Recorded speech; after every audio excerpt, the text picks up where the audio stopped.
Friend, this is Manish. Welcome to sir classes. Subscribe करें sir classes को, press करें bell icon को ताकि सही समय पर आपको वीडियो मिल सके। आज के इस वीडियो में ऑब्जेक्टिव क्वेश्चंस बता रहा हूं, जिसमें 50 क्वेश्चंस रहेंगे जो कंटेम्प्रेरी इंडिया से मैं बना रखा, जो सारे एग्जाम के लिए काफी इंपॉर्टेंट है। आपको कहीं जाने की जरूरत नहीं है। बीएड के लिए सीटेट, एस्टेट, केवीएस, एनवीए जितने सारे टीचिंग एग्जाम होते हैं ना, उस सबके लिए ये ऑब्जेक्टिव क्वेश्चंस काफी इंपॉर्टेंट होने वाला है। तो इसलिए आप चैनल को सब्सक्राइब कर लो ताकि आने वाले डेट में जो मैं नोट्स प्रोवाइड करूंगा ना, सबको प्रोवाइड कर भी रहा हूं, तो उसको आपको नोटिफिकेशन मिल जाए। तो इसलिए आप बेल आइकन को भी प्रेस कर लेना। तो बिना डिले किए वीडियो को स्टार्ट करते हैं। आज की इस वीडियो में मैं डिस्कस करूंगा 50 क्वेश्चंस जो कंटेम्प्रेरी इंडिया से लिया गया है। ठीक है, तो इसमें 50 ऑब्जेक्टिव क्वेश्चंस रहेंगे जो सारे टीचिंग एग्जाम के लिए इंपॉर्टेंट रहेगा, जैसे कि बीएड हो गया, आपका एस्टेट हो गया, सीटेट हो गया, केवीएस, एनबीएस, यूपीटेट, जितने सारे टीचिंग एग्जाम्स होते हैं ना, वो सारे के लिए इंपॉर्टेंट वीडियो होगा। तो प्लीज आप चैनल को सब्सक्राइब कर लो ताकि इसके अकॉर्डिंग जो है ना, सारे आपको मैं नोट्स प्रोवाइड कर रहा हूँ और ऑब्जेक्टिव क्वेश्चंस बना के दे रहा हूँ ताकि आपको कोई कहीं जाने की जरूरत नहीं है। आपको मतलब सुविधा के लिए मैं ये कर रहा हूँ। ठीक है, तो आप बेल आइकन को प्रेस कर लेना ताकि आपको कहीं जाने की जरूरत नहीं पड़ेगी। ठीक है, तो बिना कुछ डिले किए हुए हम लोग वीडियो को स्टार्ट करते हैं। ये जो एमसीक्यू यानी मॉक जो मल्टीपल चॉइस क्वेश्चंस की जो बात कर रहे हैं, तो ये पार्ट 2 था। पार्ट 1 में मैंने आपको लिंक दे दूंगा, वहां मैंने डाला था। ठीक है, कंटेम्प्रेरी इंडिया से। तो इसमें और आगे सीरीज चलेंगी, 2-3 है ना, तो इसको वीडियो को देखते हैं। तो पहला क्वेश्चन जो आपका है, इसमें कह रहा है कि इफ एसएमसी यानी स्कूल मैनेजमेंट कमिटी जो होता है of school has 16 members, then the number of women members in SMC will B.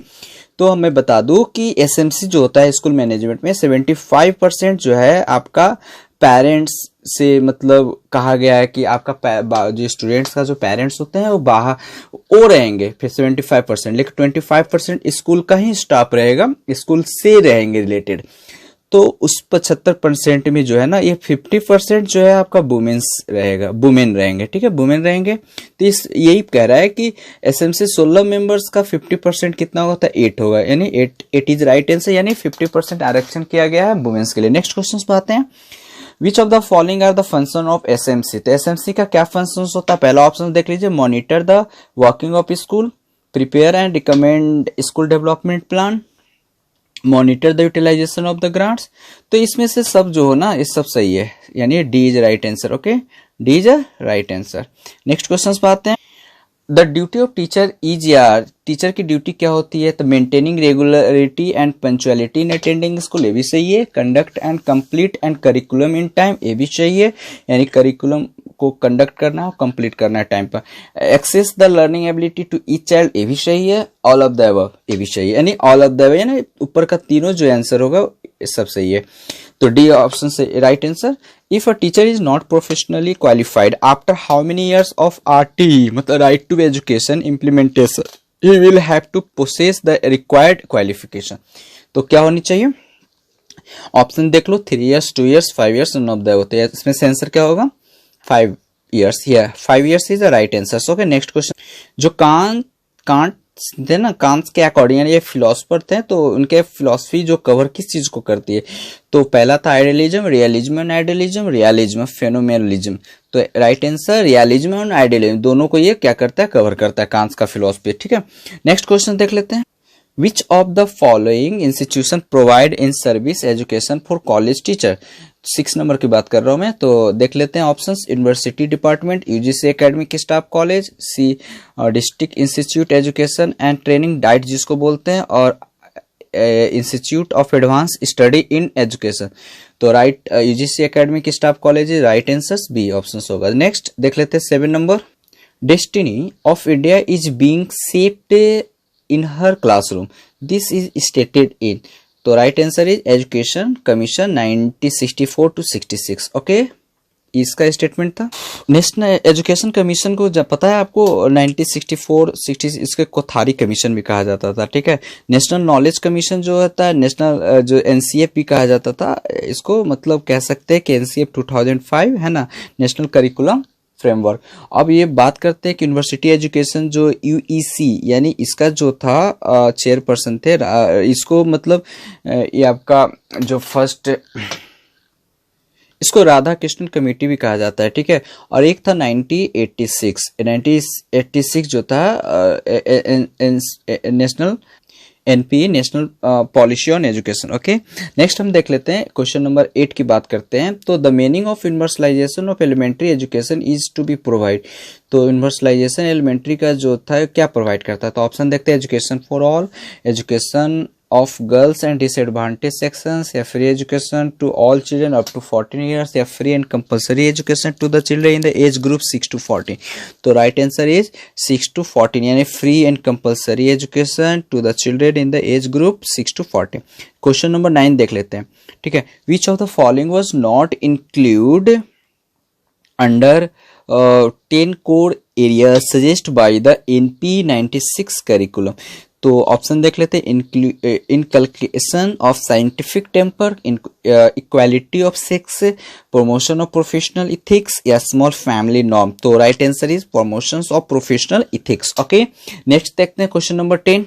Operation black board program जो था इम्प्लीमेंट टू इम्प्रूव, किस चीज को लिए इम्प्लीमेंट किया जाता है, किस चीजों को इम्प्रूव करने के लिए। तो पहला ऑप्शन है टीचर एजुकेशन के लिए, प्राइमरी एजुकेशन के लिए, सेकेंडरी एजुकेशन या वोकेशनल एजुकेशन। तो primary education is right answer. Okay, option number B. अब क्वेश्चन नंबर 11 देखते हैं। Discovery of new truth and its application is called, उसको क्या कहते हैं। तो option applied research, pure research, action research, या साइंटिफिक रिसर्च। तो डिस्कवरी ऑफ न्यू ट्रूथ यानी नई खोज, नई जो सत्य की खोज जो होता है, इसको हम लोग कहते हैं प्योर रिसर्च कहते हैं, ठीक है। नेक्स्ट क्वेश्चन देखते हैं 12 नंबर। In exam 75% marks should be allotted to dash and remaining 25 should be given according to the performance of punctuality at schools. तो इसका ऑप्शन देख लेते हैं, respective institute, students, board and university, या नन ऑफ द अबव।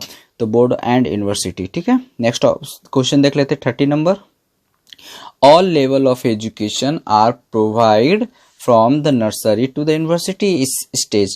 तो all level of education are provided from the nursery to university। Option देख लेते हैं, Brahmo Shanti Niketan, ashram at Puducherry, and none of the. तो right answer is ashram at Puducherry. Next question देख लेते हैं question number 14। Okay, 9th and 12th grades must be under the control of, ठीक है। तो इसका आंसर हो जाएगा ऑप्शन देख लेते हैं, higher educational board, secondary educational board, primary board, और एलिमेंट्री एजुकेशन बोर्ड। तो right answer is secondary education. तो हायर ग्रेड जो होता है 9th से 12th, तो सेकेंडरी एजुकेशन बोर्ड के अंदर आता है, ठीक है। क्वेश्चन नंबर 15 देखते हैं। इसमें कह रहा है कि the teacher teaching 6th to 10th grade students are level to walk 4 days a year। यानी कह रहे हैं कि एक टीचर जो होता है टीच करते हैं 6 से 10 तक के स्टूडेंट को, उनका जो लेवल टू वर्क मतलब एक साल में कितने दिन तक वो टीच कर सकते हैं। तो 225 दिन इज राइट आंसर। ओके, इसमें ऑप्शन था 125, 415, नन। तो 225 is the right answer. Next question देख लेते हैं 16 में कह रहा है, it is compulsory to work for 225 days पर an academic year that is dash hour. यानी 225 दिन एक साल में जो पढ़ाते हैं उसमें घंटे कितने होंगे।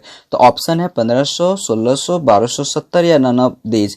द आंसर 1600 होगा, ठीक है। क्वेश्चन 70 देखते हैं।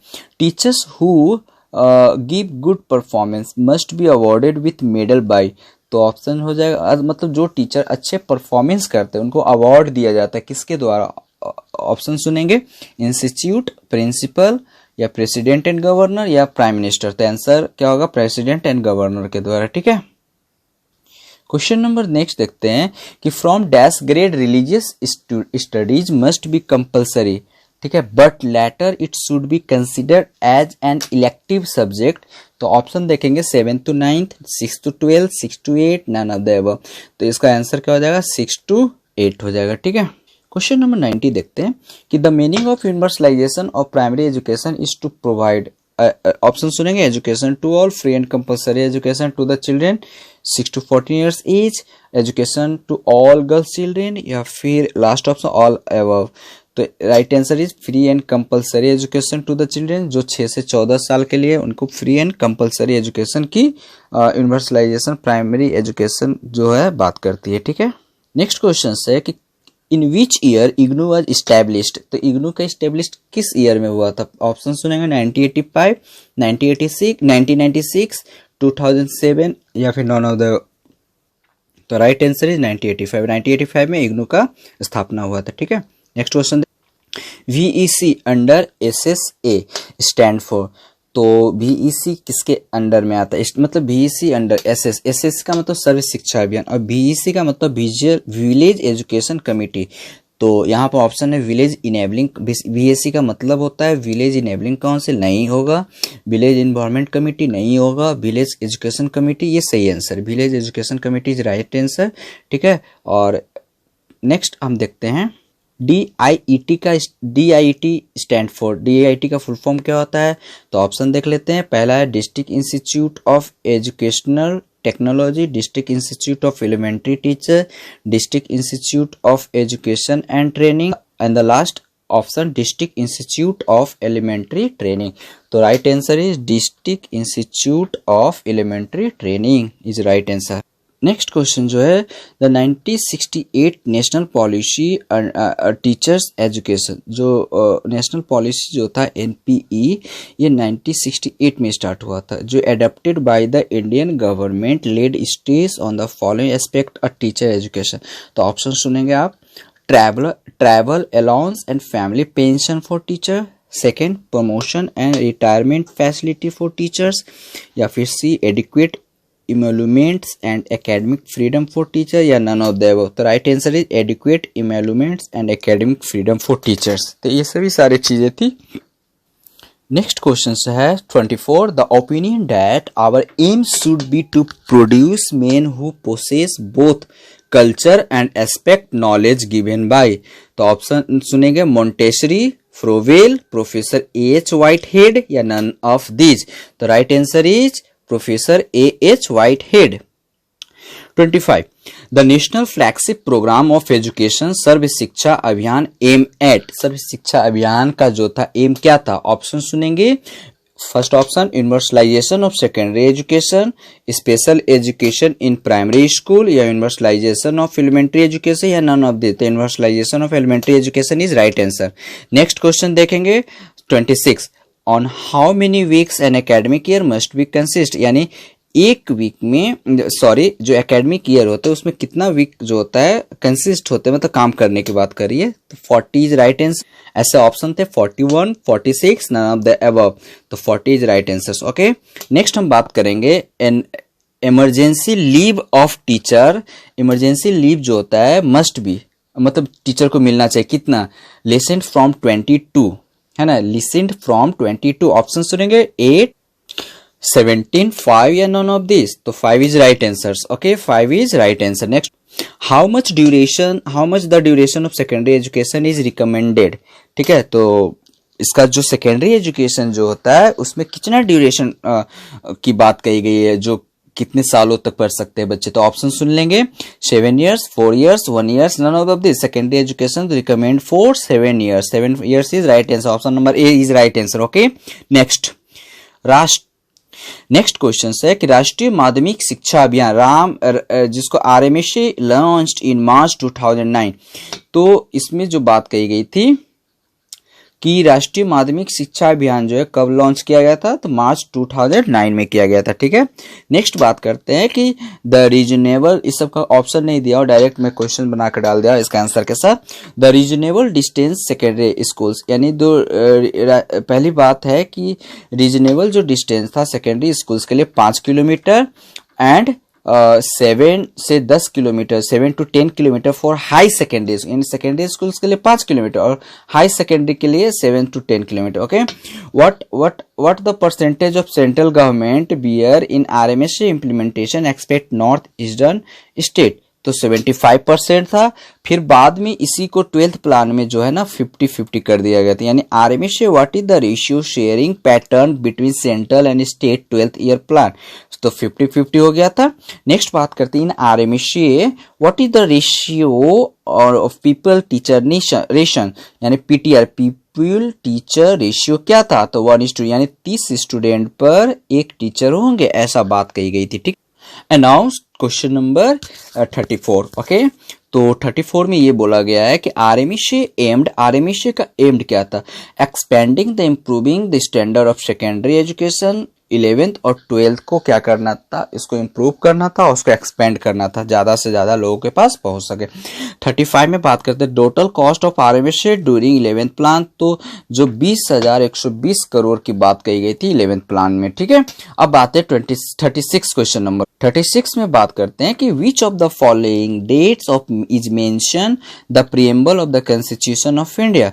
तो which of the following mention preamble of the constitution, तो 26 जनवरी 1949, 25 जनवरी 1950, 15 अगस्त 1947 या 26 जनवरी 1950, तो 26 जनवरी 1949। क्वेश्चन नंबर 37 देख लेते हैं।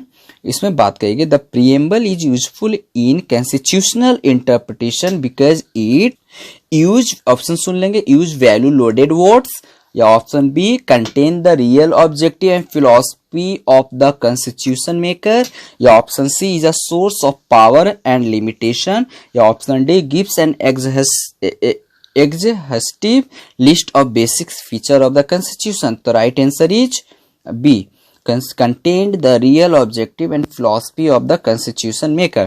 क्वेश्चन नंबर 38 को देख लेते हैं। Before the constitution 42nd amendment act, ठीक है, 42 मतलब 42nd करने का मतलब 42 amendment act 1976 the preamble resolved in India to be, option सुनेंगे, secular democratic republic, sovereign democratic republic, secular socialist democratic republic, या सोशलिस्ट डेमोक्रेटिक रिपब्लिक।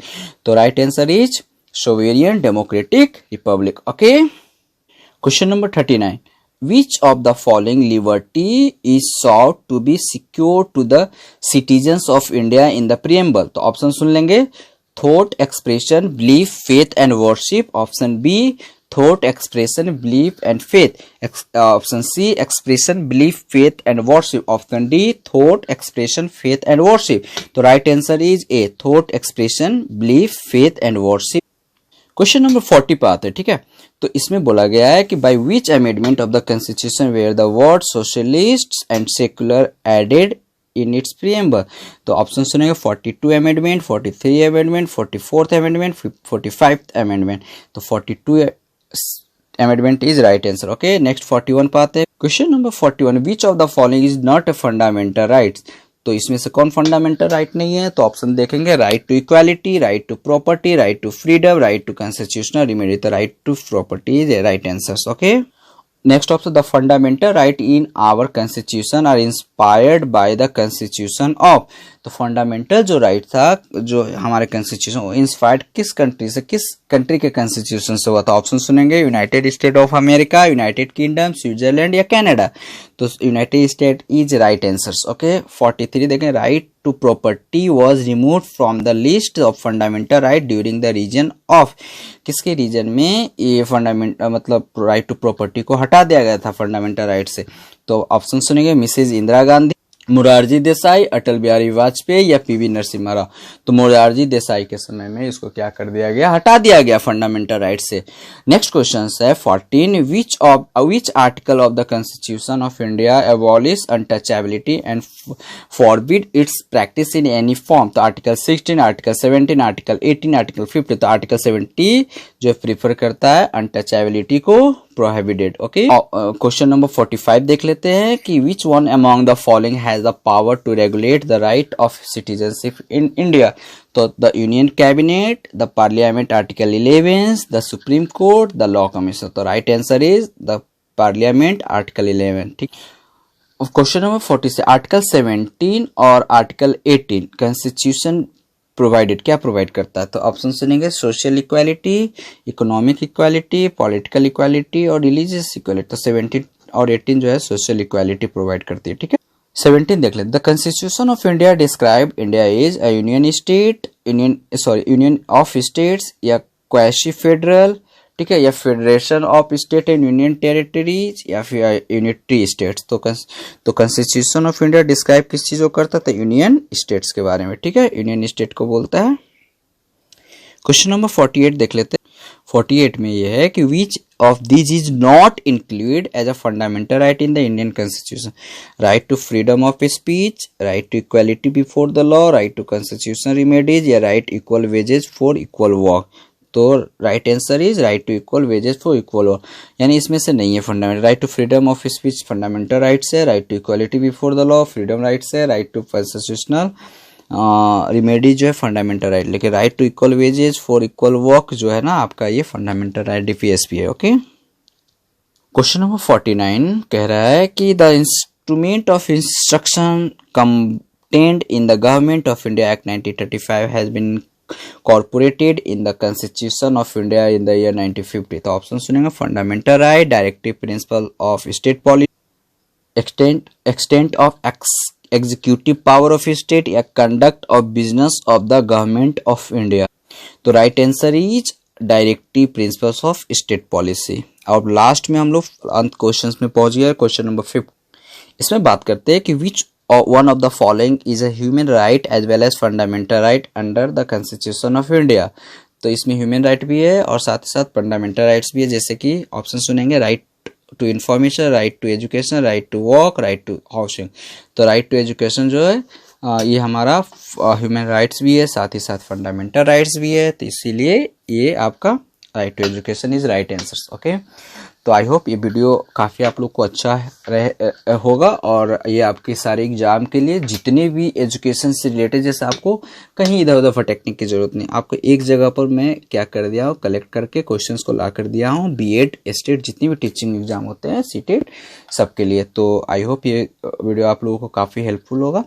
तो इस वीडियो को देखने के लिए आपको बहुत बहुत धन्यवाद और चैनल को शेयर सब्सक्राइब कर दें ताकि नेक्स्ट वीडियो मैं डालूँ तो आपको तुरंत मिल जाए, इसलिए बेल आइकन को भी प्रेस कर देना। तो ठीक है, जय हिंद, जय भारत।